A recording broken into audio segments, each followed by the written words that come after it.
Capítulo 5. Vidas del pasado.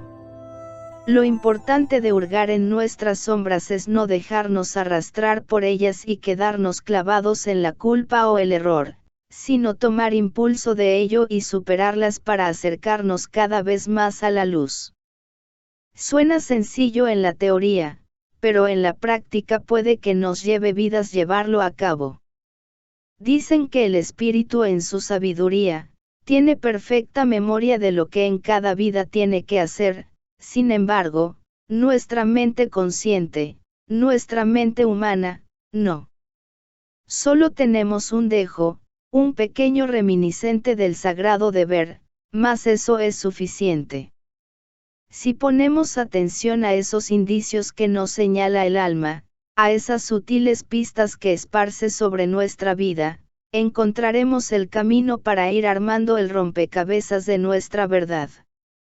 Así que muy atentos, puede que tu espíritu te haya estado señalando el camino todo este tiempo y simplemente no has puesto suficiente atención. Para mí fue quedando claro entre más me adentraba en la investigación familiar, había que trabajar en todas las estructuras de carácter impuestas y formar la identidad propia con una fuerza diferente, con amor. Básicamente a eso se resumía mi labor, aprender qué es y cómo se manifestaba en mí el amor. Otra vez suena sencillo, no es así, pero una vez que analizamos a profundidad todos los aspectos en que el amor se ramifica en la vida humana, la tarea es titánica y por momentos, difícil de alcanzar. Pero el camino se inicia con el primer paso y me llevase lo que me llevase, estaba realmente comprometida a rehabilitar mi ser en todos los sentidos que me fuera necesario, pues estaba cansada de tantas vidas en soledad. No sé cómo explicarlo, pero sí, desde niña tenía ese sentimiento de profunda melancolía solitaria, que estoy segura me acompañaba desde otra encarnación. Adentrándome en ese tema, la reencarnación, leí un apartado del Evangelio según el Espiritismo, donde explica perfectamente la razón de por qué nacemos en la familia que nacemos y en las circunstancias en las que estamos. Habla del karma, de los débitos entre almas que han de resarcirse en amor. Es común, por ejemplo, que quien te asesinó en el pasado, esté obligado a darte la vida y nazcas como su hijo. De ahí se explican los odios o antipatías entre padres e hijos sin aparente razón. El resarcir deudas del pasado y el compromiso de transformarlas en amor, a mi parecer, le daba sentido a muchas cosas. Y todo cobró más sentido cuando tuve el astral que les voy a platicar. Me vi al centro de una sala como cualquier otra. Los muebles formaban un círculo y había personas sentadas en ellos. No me di cuenta que estaba en un sueño, para mí lo que vivía era de la vida real. Intuí que esperábamos consulta con una médium que solía frecuentar, parecía su casa, así que no me costó trabajo adivinar. En efecto, ella salió al cabo de unos segundos y se dirigió hasta mí preguntando: ¿Quién es María Bernabé? De inmediato y sin pensarlo contesté: yo. Me extrañé con mi respuesta, pero antes que otra cosa sucediera, ella volvió a preguntar: ¿Tú eres María Bernabé? Sí, volví a contestar con una seguridad que me sorprendió. Acto seguido, levantó su mano derecha y la colocó en mi frente. Mírame a los ojos. Me indicó con una voz profunda y clara.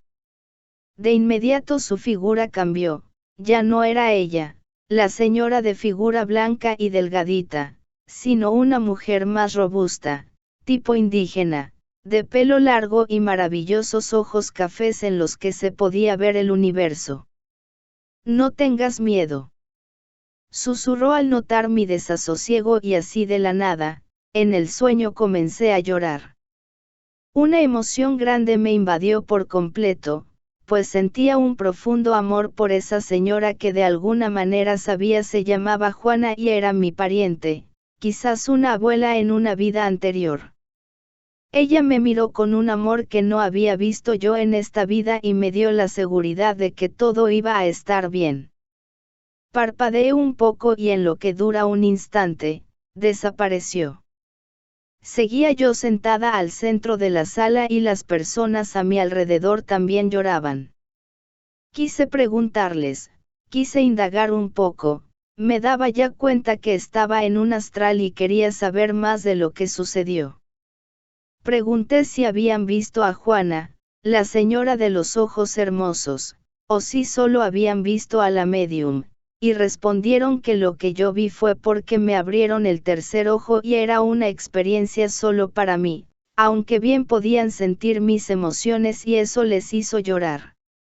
Desperté y mis conclusiones fueron que había estado en otra sesión mediúmnica, donde la médium que yo conocía, había sido convocada para ayudar a Juana a acercarse a mí. Juana era una abuela de mi pasado, creía yo, alguien que en realidad me había amado, así que no había por qué albergar tristeza en alma por la fallida relación con mi madre en la actualidad. Comprendí que habíamos navegado en muchas vidas, que habíamos amado y habíamos sido amados tantas veces y que no podíamos recordar. Ya no me sentía sola. Juana era una de mis guías y estaba conmigo para ayudarme a sanar. Tiempo después, acudí donde la médium y le pregunté, el arcángel San Miguel, me contestó por medio de ella y me dijo que Juana había sido mi madre en otro tiempo y que estaba siempre conmigo. Esa confirmación, vaya que me alegró. Tenía una madre que me amaba, mi corazón lo quería gritar. Entre mensajes, astrales y experiencias interesantes, se fue formando mi criterio como médium incipiente. Fui tomando seguridad en los mensajes que me daban y fui armando el rompecabezas de mi verdad, aunque todavía faltaba un poco más. No fue hasta que mis guías sintieron que era el tiempo de revelarlo, me llevaron a conocer el verdadero origen del mal familiar. Una vida de mi abuela en China que ahora les voy a narrar. Me di cuenta que era un sueño, pero no un astral. Era frecuente para mí que soñara con historias perfectamente coherentes, con personajes, con diálogos, historias que luego escribía y transformaba en novelas, así que creí que esta era tan solo una más, por lo que deambulé como testigo viendo pasar las escenas de la vida de una pequeña y linda jovencita que llamaremos Lirio Blanco, o como se diría en China, Baibao, escrito según su pronunciación. Baibao tenía 15 años, era linda, alegre, de tez clara y brillante pelo negro y lacio que le caía sobre la cintura. La vi con el traje a la usanza de la tradición china, corriendo y jugando con su pequeña hermana menor Mei Mei. Ellas corrían por el patio, persiguiéndose la una a la otra entre tendederos de lienzos multicolor. Algunos de ellos aún estilando, dejaban sobre sus rostros gotas de pintura. A lo lejos pude ver a los hermanos mayores de las chicas, trabajando, los hombres meneando calderos con tinturas sirvientes y las mujeres, exprimiendo los lienzos recién coloreados y preparándolos para colgarlos a secar. Todos mirando a disgusto como las dos pequeñas se divertían mientras ellos tenían que trabajar. De repente la madre y matriarca de la familia, salió de la casa y llamó a gritos a Baibao. Por lo que vi en sus expresiones, les profirió un regaño y les mandó a asearse. Acto seguido la escena cambió.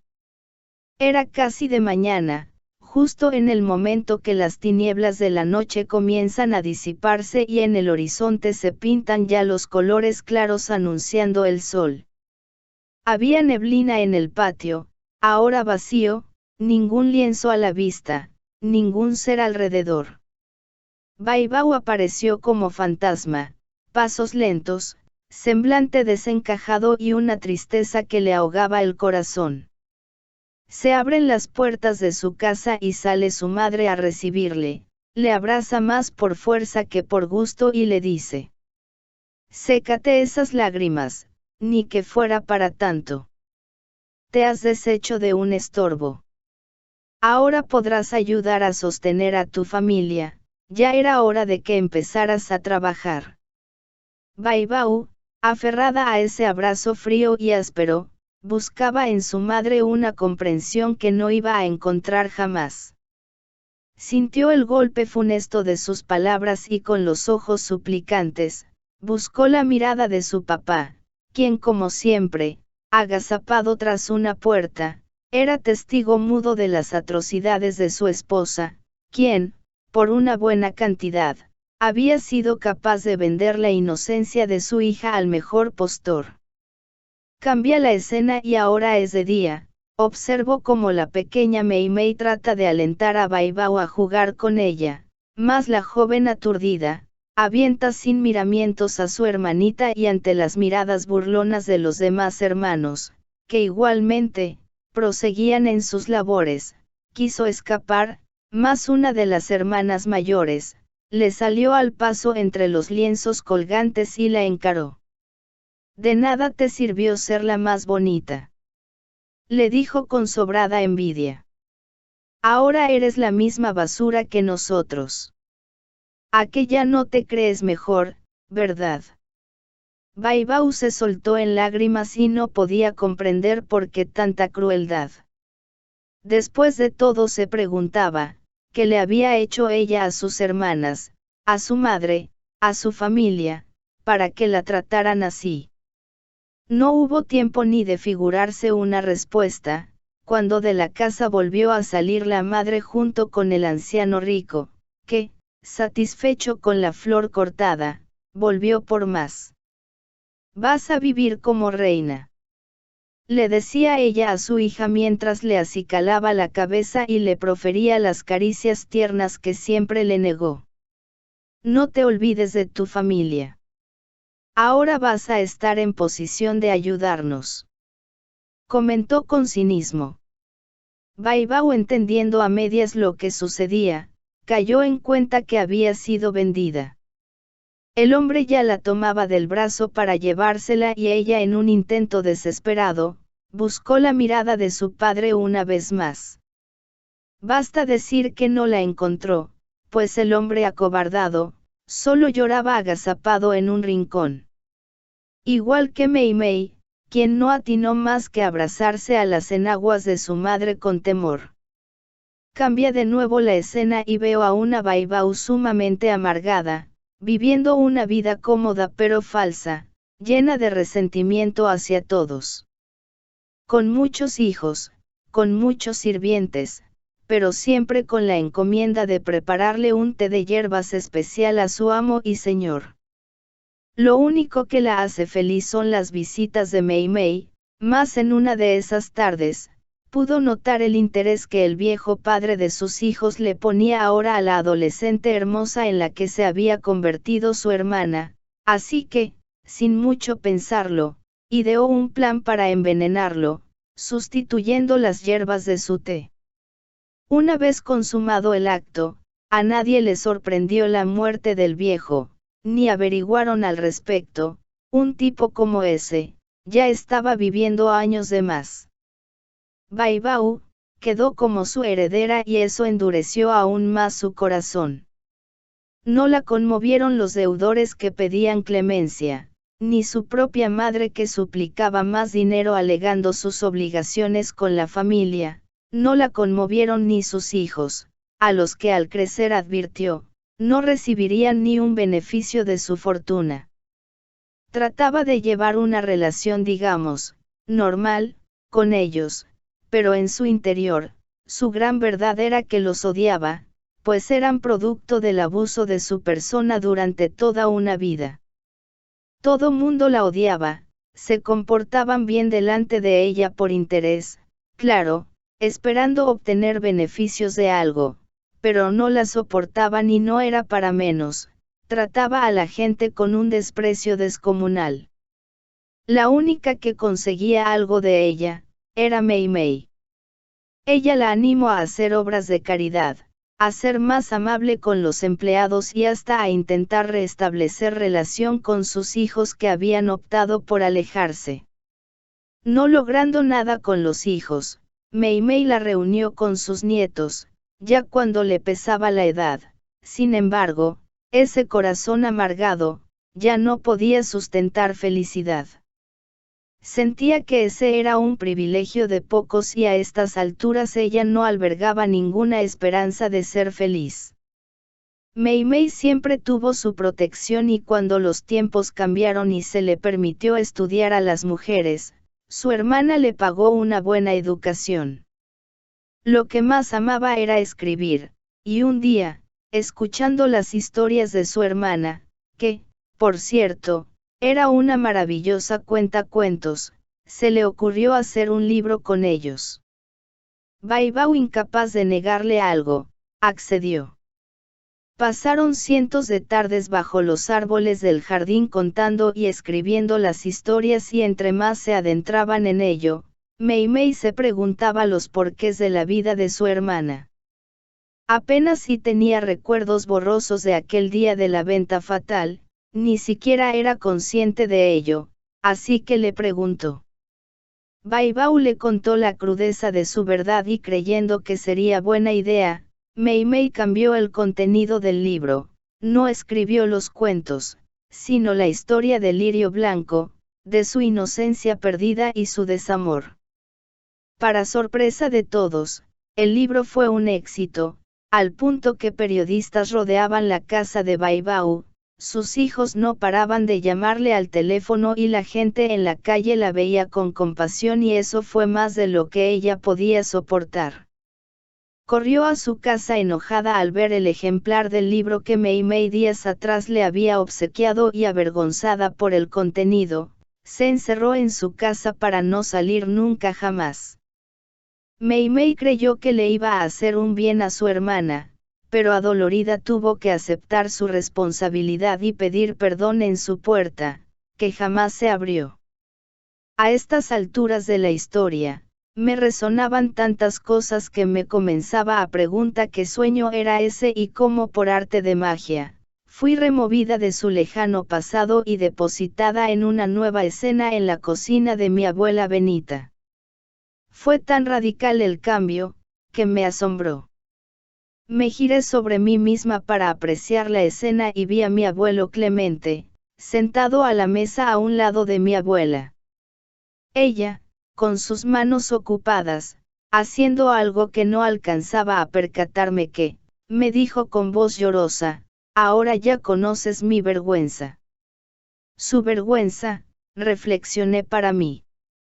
Y ahí, en ese preciso momento me di cuenta que todo había sido una revelación de vidas pasadas en astral. Volteé y le dije a mi abuelo, usted está muerto y está aquí, fue usted quien me llevó a ver, claro, todo cobraba sentido. Él se puso en pie, caminó hacia la puerta y mirando hacia el cielo nocturno dijo, dile que este año el frío va a llegar pronto, y se marchó. Claro que era él, me dije segura, hablar de las vicisitudes del clima era una de las cosas que ellos hacían sin pelear, así que ese mensaje, fue una confirmación de que era él. Y entonces, desperté.